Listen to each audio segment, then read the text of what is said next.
There are so many different kinds of animals in the world. It's amazing. We see huge variation. We call it variation. Many different kinds of things. So I want to talk a little bit about something you already know, but maybe you don't know all of the words in English. And it's something that I'm very interested in, something I really care about and really like to learn about.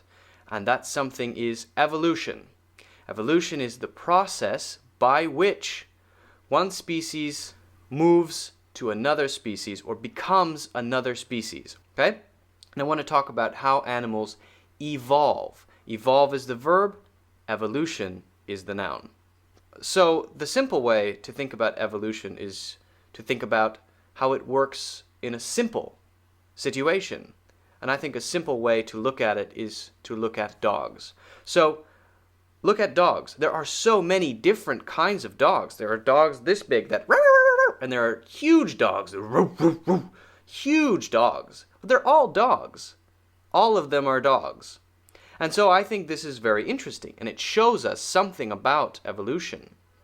That we can, by choosing the different characteristics or traits of dogs, put them together and they will have a baby. When humans put animals together and then they have offspring or a baby, we say we are breeding them. We have some goal.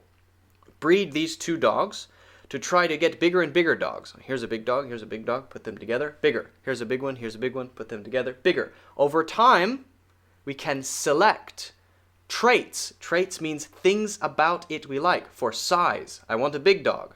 Or another trait might be personality. I want a friendly dog. We choose traits we like and we select them and then breed these dogs, and we have a certain goal. And the dogs change over time and become not a different species, but become a different breed of dog, a different breed of dog. Okay. Now, this is called human selection, human breeding. Humans choose these traits that they like. But this happens in nature as well. This kind of variation is much bigger in nature, right? For dogs, we have variation.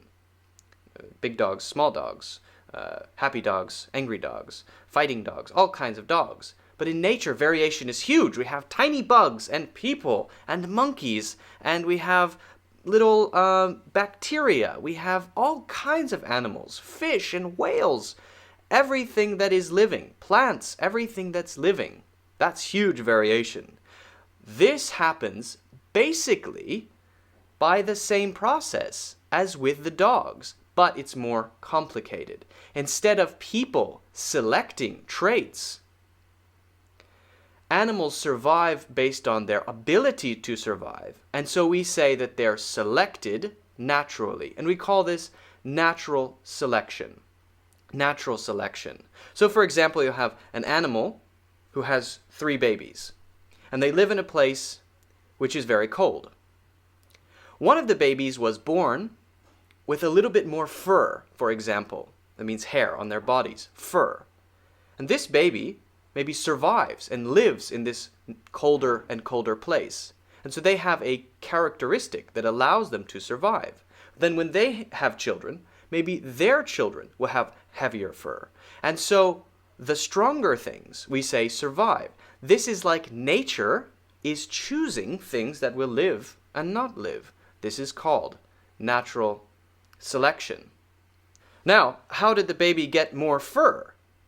2 babies had thin fur, not much. One had more fur. What? Why would that happen?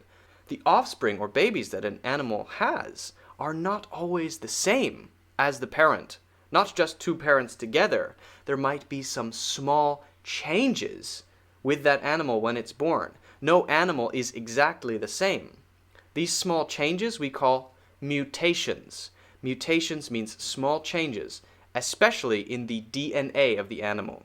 So you have the DNA of the mom, the DNA of the dad, you put them together, and they're pretty much 2, but sometimes there's a mutation.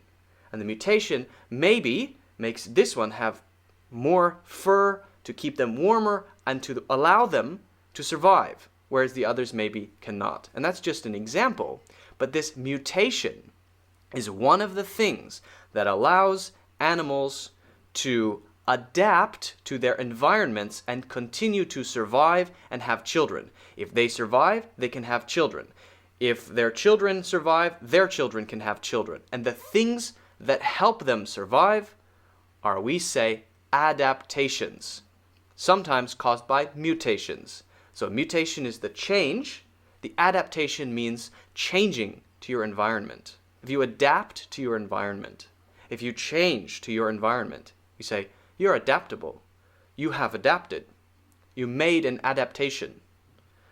So I don't want you to be confused about mutation, adaptation. Mutation is just something is not quite the same. A small maybe mistake in the DNA. Adaptation just means change to your environment.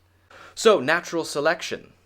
It's not just, as the example I gave, one animal surviving because they have thicker fur. That's just a very simple example. But another is about predators and prey. Predators are animals that hunt and kill, prey, animals that run away and are eaten by predators. Okay? So, another really important part of evolution is this competition between the two. If I'm an animal that is very delicious and something wants to eat me, then I need to be able to run fast so I can run away. But this animal then needs to be able to run faster to catch me. And so over time, over millions of years, evolution happens usually over millions and millions and millions of years, hundreds of millions of years.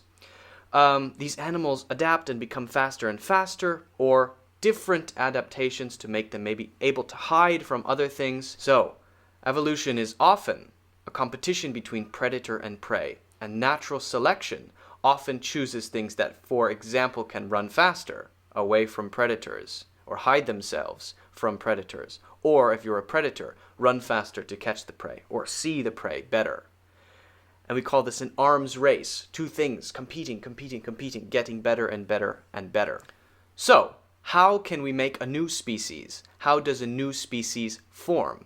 Well, one way that it could happen is, let's say, for example, you have an area of land, right? An island, maybe two little hills, okay? And all of the same animals living here mixing. And then the water rises up. And now between this hill and this hill is water.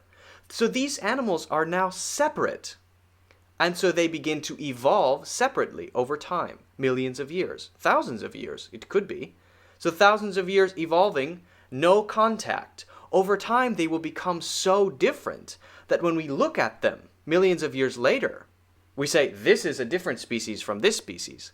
But at first, they were the same species. At first, they were the same species. But because the water rose and separated them, so they had no contact, they changed over time in different directions. One meaning of a species is when two animals can mate or breed and have offspring or babies. But these two have changed so much over time that if you put them together, they won't. And so, we can say we have two species, not one species. That's pretty simple, right? Now, it happens over a very long period of time. But sometimes it happens pretty quickly, sometimes over decades, sometimes hundreds or thousands of years. Now, some people are confused and they say, humans come from chimpanzees. Humans come from this kind of animal that we see today. That's actually not true. We don't come from them. We come from a common ancestor. So imagine a tree, okay? Here are 2 points of a tree. Here are humans, here are chimpanzees. We don't come from chimpanzees. We are like cousins with chimpanzees. The thing that we both come from is here, not here. This animal, where humans went this way and where chimpanzees went this way, separated, or we could say branched off. It's like a tree. When two things go like this, we can say they branch. When humans, or the line that became humans and the line that became chimpanzees branched, they branched from a single species. This species is not a chimpanzee and not a human. And it doesn't exist anymore. There are none of these now. They are extinct. Extinct means there are no more. So this species is called our common ancestor. This species is the common ancestor of humans. This is humans. These are maybe some other things. And chimpanzees. And here are some other things. So don't say we come from chimpanzees. We're related to them. We share a common ancestor. Here, this common ancestor doesn't exist anymore. It is extinct. So I think one idea is really interesting. The idea that's interesting is that all of this is not just two branches of a tree. It's a huge tree. And if you go back far enough in time, everything is related. That in some place, humans are related to carrots. Really, if we go back far enough, humans and carrots have a common ancestor. It's just very, very, very long ago.